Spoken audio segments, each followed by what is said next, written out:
Judy couldn't see his face, but she assumed he must be Andrew Snyder, the 19-year-old son of the family. His parents expected him to return home from work about this time.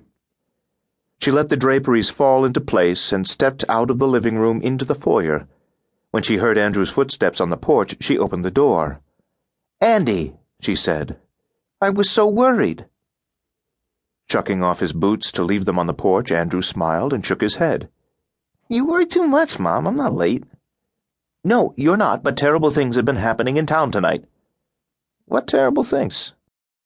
As Andrew stepped into the foyer in his stocking feet, the Judy replicant closed the door, turned to him, and began to unbutton his peacoat. In the best imitation of motherly concern that she could manage, she said, "You'll catch your death in this weather." Pulling a scarf from around his neck, he asked again, "What terrible things?"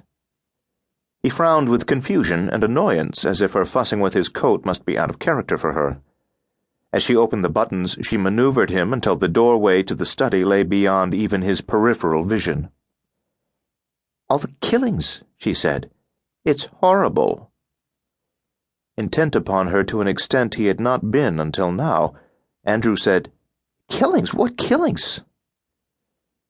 As he spoke, his replicant glided silently out of the study, directly to him, and pulled the trigger instantly upon pressing the muzzle of the brain probe pistol to Andrew's left temple. The young man's face wrenched with pain, but only for a moment. Then his eyes widened with terror, even as his face relaxed into an expression that was hardly more readable than that of someone in a coma. "Come with me," said the replicant Andrew, and led his namesake into the living room. "Sit on the sofa." Silvery bead shimmering like a drop of mercury on his temple, Andrew Snyder did as he was told. If the replicant Andrew had chosen to sit opposite the real one and squeeze the trigger again, the pistol wouldn't have fired another skull-piercing dart. The second shot would have been a telemetric command initiating transmission from the embedded needle to a data storage module in the replicant's inorganic brain. In 90 minutes or less, the essence of the young man's life experience, acquired knowledge, memories, faces, torrents of sights and sounds, would be downloaded to his impersonator. The replicant had no need, however, to pass for Andrew Snyder in more than appearance. By this time, the night after next, all the citizens of Rainbow Falls would have been killed, rendered, and processed. No one who had known the real Andrew would remain alive to be deceived by his laboratory-bred double. 90 minutes devoted to memory downloading would be, in this instance, a waste of time. Replicants despised waste and distraction. Focus and efficiency were important principles. The only morality was efficiency. The only immorality was inefficiency.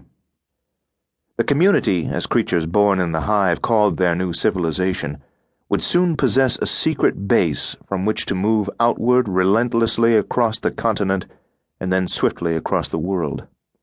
Communitarians were the embodiment of progress, the end of history, the end of all the repulsive messiness of human delusions and random events, the beginning of a planned future that, according to a precise timetable, would lead one day to the absolute perfection of all things. The communitarian Andrew Snyder, already dressed for the winter night, left the living room to join the communitarian Warren Snyder, who waited for him in the Ford Explorer that was parked in the garage. The real Warren, paralyzed in the living room armchair, was the general manager and the program director of KBOW, the only radio station in town. Early in every violent revolution, those who would overthrow the current order must seize control of all means of communications in order to deny the enemy a command structure that might facilitate resistance. Everyone working the evening shift at KBOW must be controlled and then conveyed to one of the centers where the people of Rainbow Falls were being vigorously processed. The replicant Judy remained behind with the Judy whom she had replaced and with the two males sitting docilely in the living room. Her assignment was to wait here until a transport arrived to collect the brain-pierced trio and take them to their destruction.